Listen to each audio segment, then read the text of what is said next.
diferenciados: América del Sur, Brasil, algunas regiones del Asia y el África. ¿Cuál es la lesión histológica cardíaca emblemática? El nódulo de Aschov. Eso es lo que corresponde a la anatomía patológica.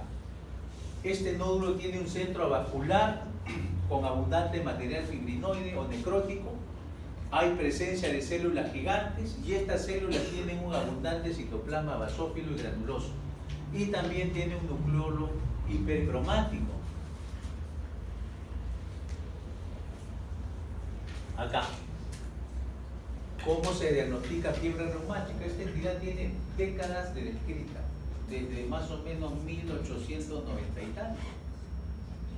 En 1992 se actualizaron los criterios de Jones.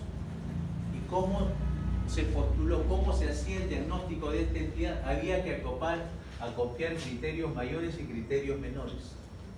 Criterios mayores: la carditis, la poliartritis migratoria, el eritema marginado, la corea y los nódulos subcutáneos.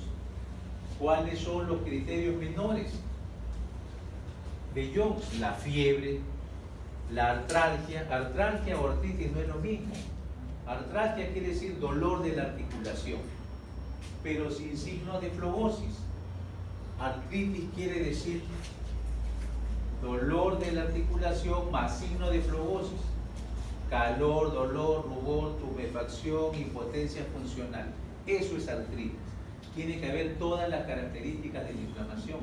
En cambio, artralgia es dolor articular pero sin signo de flobosis. Otro criterio menor: los reactantes de base aguda elevados, o sea, la velocidad de sedimentación globular incrementada, la proteína C reactiva incrementada.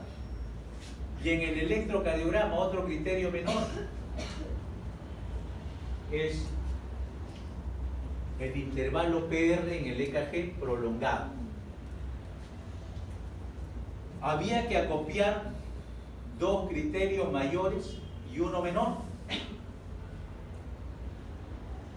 De la siguiente manera: esta modalidad de diagnosticar se ha actualizado, ha entrado en revisión, y ahí les paso a describir a continuación. ¿Cómo se describía o cómo se hacía el diagnóstico de esta entidad para 1992? Hasta hace pocos años, hasta el 2015 aproximadamente. Se tenía que acopiar dos criterios mayores, o un criterio mayor y dos menores, más exámenes auxiliares. ¿Cuáles de ellos? Demostración de una infección estreptocócica previa, ya sea por un cultivo orofaríngeo, ya sea por una prueba rápida de detección de antígenos o por presencia de anticuerpos elevados. O sea, había que acopiar dos criterios mayores más esto, o un criterio mayor más dos menores, más la evidencia de infección previa. Siempre se requiere que en el paciente usted logre demostrar que ha tenido una infección previa por el estreptococo beta hemolítico. ¿Y cómo lo debe demostrar? En el cultivo faríngeo debe salir positivo para el estreptococo beta hemolítico. O en su defecto, documentar presencia de antígenos. O en su defecto, documentar una antiestreptolicina bastante elevada. Esa era la forma histórica de diagnosticar. Acá está. Criterios mayores: carditis, poliartritis, corea, eritema marginado, nódulos subcutáneos. Criterios menores: leucocitosis, proteína C reactiva alta, BCG alta. Antecedentes de fiebre reumática previa también se describía como un criterio menor. Artralgia, fiebre, PRA alargado en el trazado electrocardiográfico. Y evidencia de infección estreptocócica: cultivo positivo, antiestreptolicina positiva o dosaje de anticuerpos bastante elevados en alguna otra prueba. Pero en el 2015 la Asociación Americana del Corazón actualizó esta modalidad de diagnóstico de la fiebre reumática. ¿Y cómo lo hace? ¿Cómo se hace ahora? Básicamente no ha habido cambios sustantivos, la modalidad clásica se sigue utilizando mayoritariamente en todos los sistemas de salud. Si no es que la Asociación Americana del Corazón, ¿qué dijo? Que no es lo mismo diagnosticar fiebre reumática en poblaciones de bajo riesgo respecto a aquellas poblaciones con alto riesgo de hacer fiebre reumática. ¿Y a qué llamaban poblaciones de alto riesgo? Aquellos lugares donde la entidad era endémica, con una prevalencia alta. ¿Y a qué llamaba una prevalencia alta?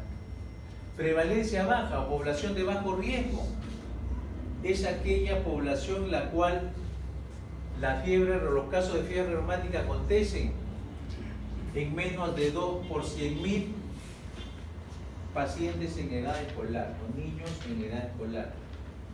Si la incidencia rebasa esta cifra, más allá de 2 por 100.000 escolares, ya la prevalencia es mayor. Por lo tanto, la población es de alto riesgo.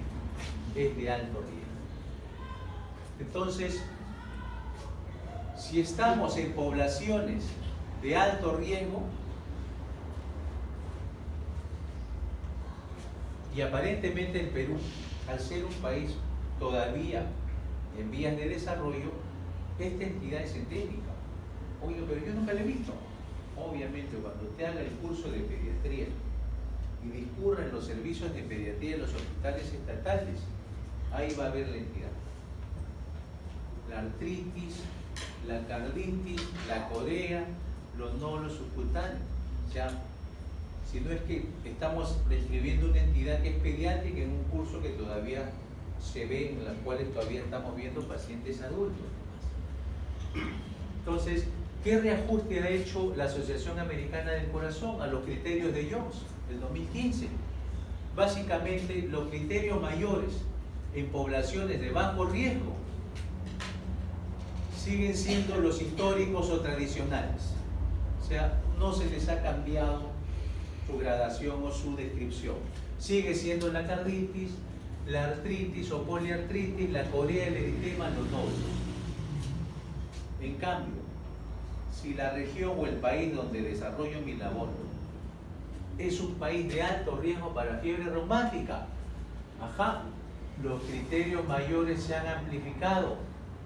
Ya no son los 5 tradicionales. Hay que considerar criterios mayores, algunas características que antes se tomaban como menores, como por ejemplo,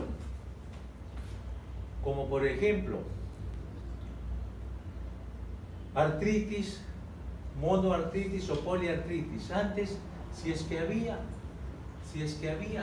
monoartritis, oye, solo hay una articulación afectada, eso como que puede ser un criterio menor. No. Ahora, si la zona es endémica, artritis, monoartritis o poliartritis, es criterio mayor.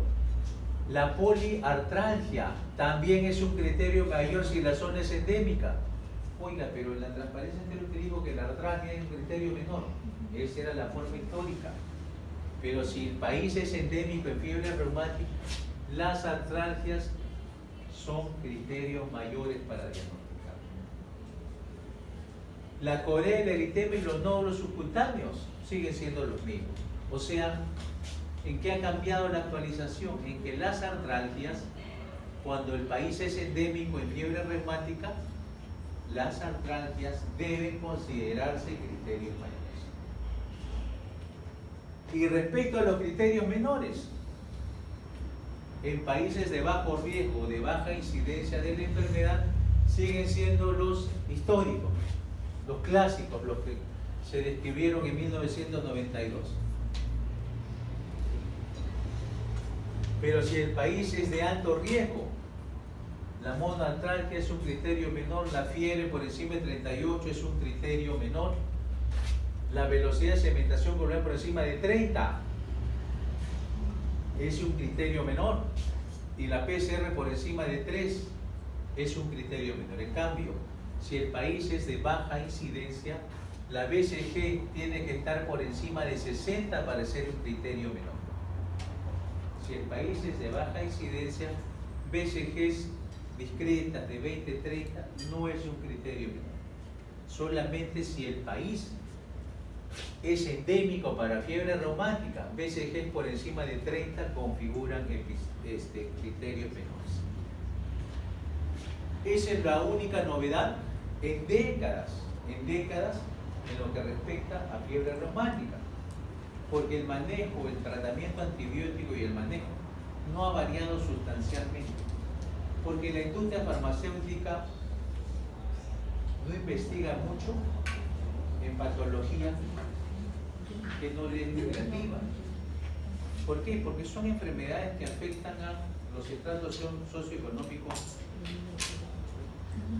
más deprimidos, que no tienen mucha capacidad económica para comprar tratamientos novedosos y costosos. Por eso es que lo mismo acontece con la TBC. El esquema, la base angular para tratar la TBC siguen siendo los fármacos tradicionales, la rifampicina, la isoniazid. No sale un fármaco rimbombante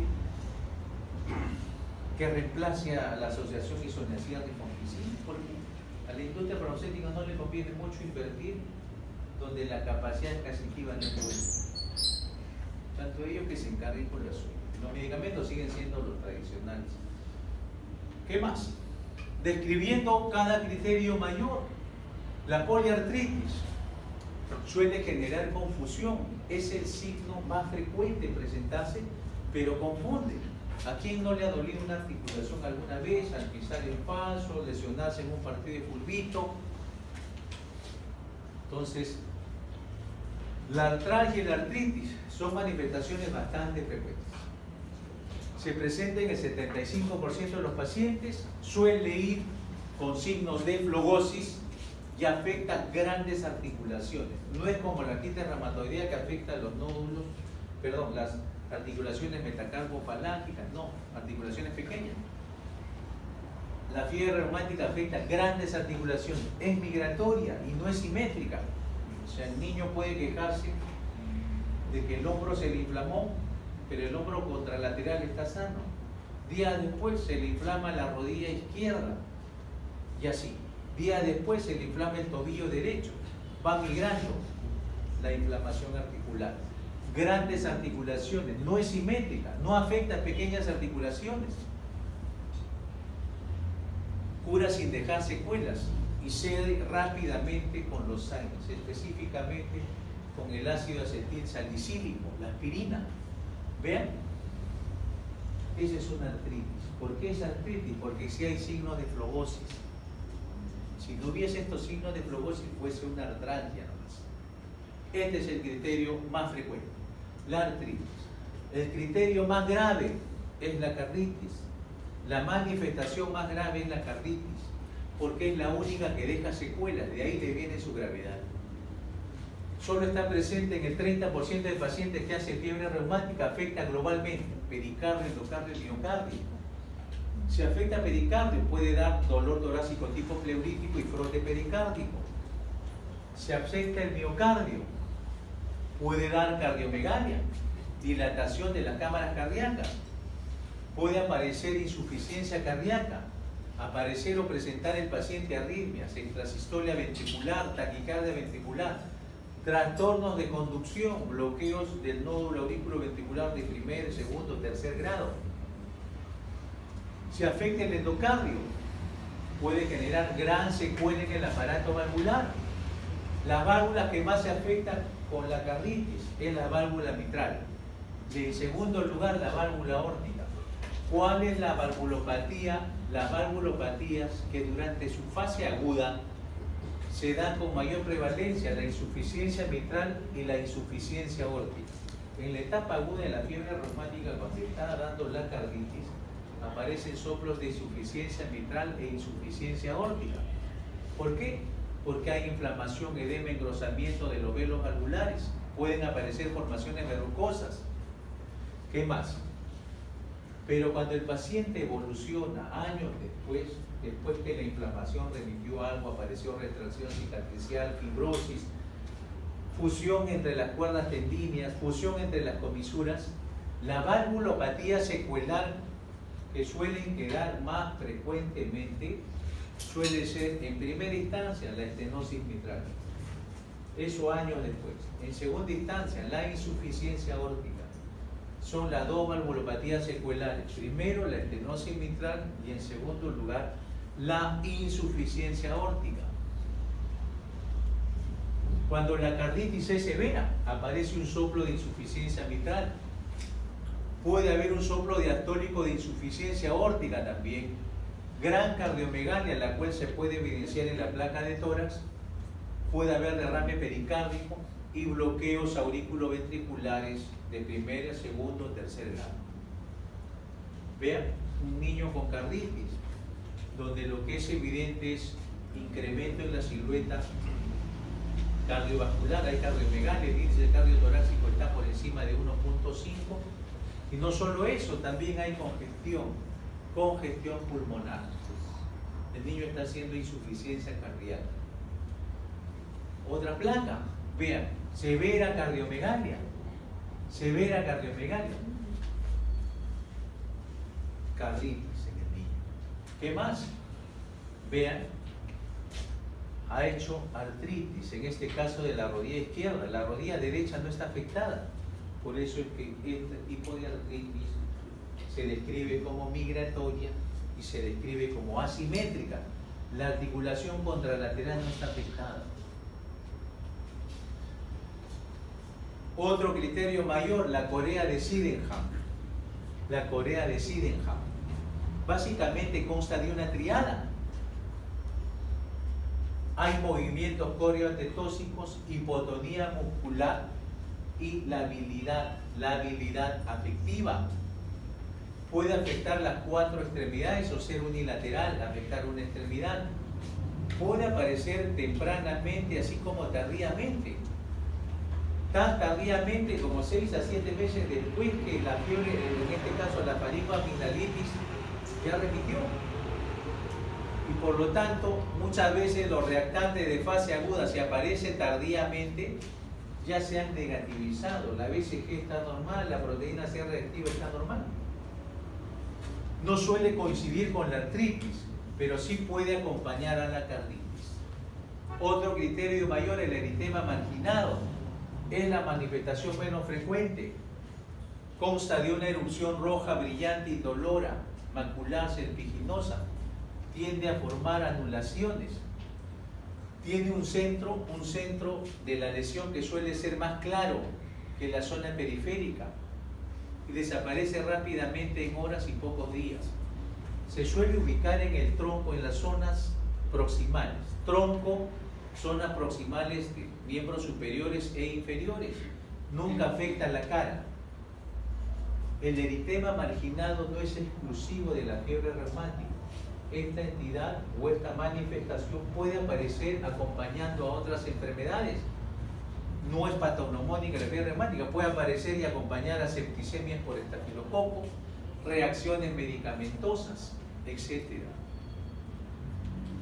Vean, lesiones serpiginosas, el borde o la periferia es más hiperpigmentada, el centro es más claro, afecta tronco, raíces de extremidades y nunca afecta la cara.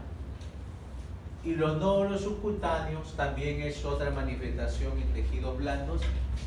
Suelen ser nódulos pequeños, menos de 5 milímetros de diámetro, suelen acompañar a la carditis. Se ubican en superficies de tendones extensores y prominentas óseas. No son dolorosos, no van acompañados de signos de inflamación y suelen estar presentes unas 4 semanas y remiten. ¿Qué más? Pueden acompañar a la carditis. Vean, nódulos subcutáneos en la región del codo. Exámenes complementarios en fiebre reumática. El hemograma, fundamental documentar leucocitosis, porque en las nuevas guías y en las antiguas la leucocitosis también se consideraba un criterio menor. La BCG es un criterio menor también. La proteína C reactiva también es un criterio menor. La antiestreptolicina en los cultivos faríneos, ¿para qué nos sirve? Para documentar la infección previa por esta bacteria. que es indispensable para el diagnóstico. Documentación de infección previa por estreptococo abete hemolítico. El electrocardiograma, ¿qué utilidad le podemos dar? Pueden documentarse arritmias, extrasistolias, bloqueos aurículo-ventriculares de primer grado, segundo y tercer grado. La placa de tórax, para valorar el índice cardiotorácico y documentar si hay cardiomegalia. Si hay una cardiomegalia importante, el paciente está cursando con carditis. Y para valorar la severidad de la carditis y las afectaciones valvulares, que en estadios tempranos e iniciales suelen ser insuficiencia mitral e insuficiencia aórtica, el gol estándar o el examen de elección es la ecocardiografía, el ecocardiograma. Y obviamente el diagnóstico diferencial básicamente se hace con la artritis. Básicamente se hace con la artritis. ¿Por qué? Porque es la manifestación más prevalente, por lejos. Por lo tanto, hay que descartar si mi paciente no tiene una artritis gonocócica o una artritis reactiva o una colágenopatía, un lupus eritematoso sistémico, una artritis reumatoidea juvenil, una espondilitis anquilosante o enfermedades virales o procesos linfoproliferativos. Pero lo que genera más confusión y dudas diagnósticas es con las entidades que cursen con artritis. Y entre estas, las colagenopatías y las artritis en general. Acá está. ¿Con qué entidades debo hacer el diagnóstico diferencial? Dependiendo qué criterio mayor logre documentar en mi paciente. El dolor de cabeza viene acá, con las artritis.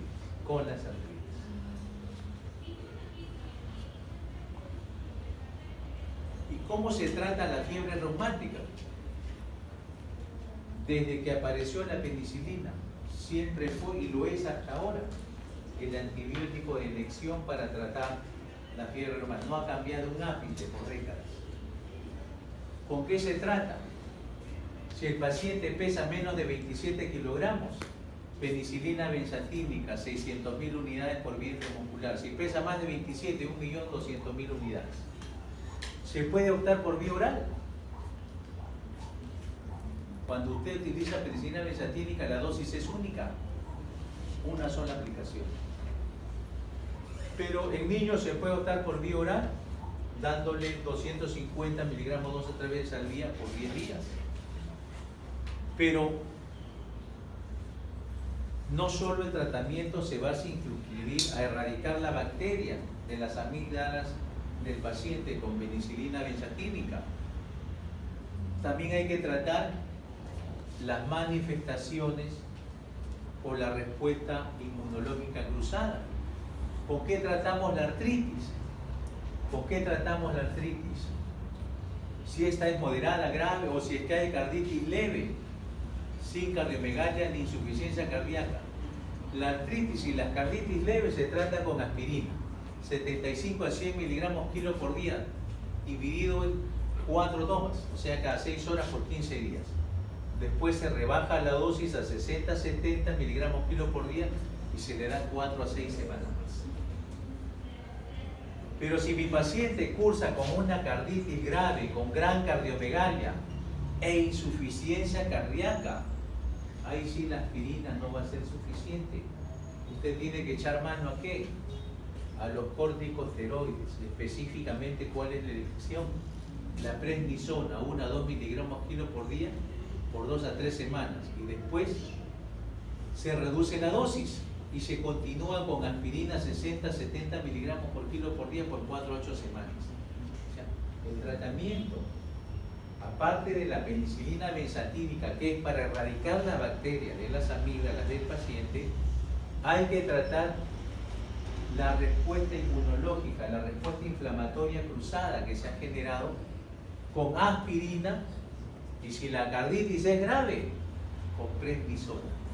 Si la carditis es la prednisona, los corticosteroides están reservados a utilizar solamente si el paciente cursa con carditis grave e insuficiencia cardíaca. Acá está. Vean las alternativas de tratamiento. La elección es la penicilina benzatínica, pero también, ¿qué mencionamos? Se puede utilizar penicilina oral por 10 días, o amoxicilina por 10 días, o penicilina benzatínica, ya le mencioné, menos de 27 kilos, 600.000 unidades, más de 27 kilos, 1.200.000, una dosis única intramuscular. Pero si mi paciente es alérgico a la penicilina, obviamente no puedo echar mano a estos antibióticos, tengo que utilizar clindamicina o macrólidos, como la acitromicina o la claritromicina. Específicamente, ¿qué se utiliza más en la actualidad? Los macrólidos. Acitromicina, vía oral, 12 miligramos por kilo una vez al día, por 5 días. Y si es claritromicina, 15 miligramos kilo por día, dividido en 2 tomas, por 10 días. Por 10 días. ¿Qué más? ¿Qué más debo de saber?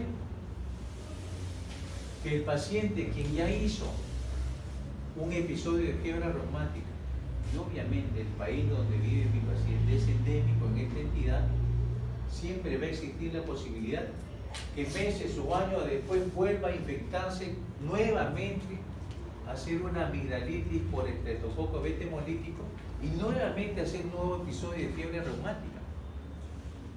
Por lo tanto, ¿cómo se hace la prevención secundaria en aquellos pacientes que ya presentaron un episodio de fiebre reumática previa? Se hace con penicilina benzatínica. La dosis es la misma. 600.000 niños menores de 27 kilos y 1.200.000 en aquellos que pesen más de 27 kilos. Por vía intramuscular.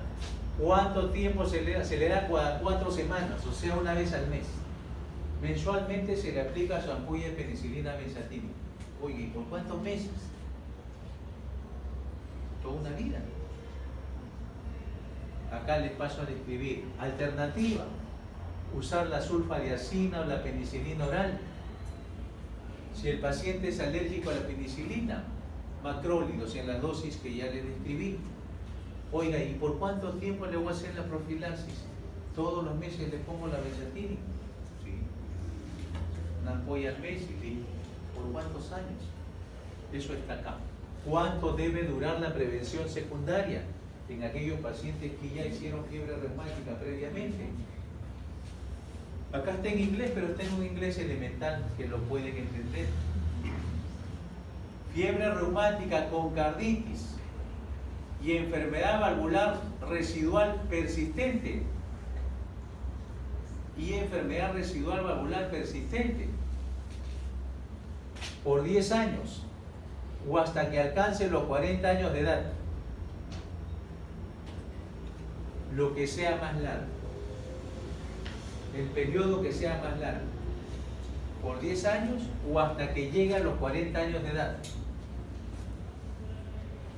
Si mi paciente tiene, por poner un ejemplo, 15 años de edad, ¿por cuánto tiempo le voy a dar? Si me hizo carditis y le quedó enfermedad valvular residual persistente.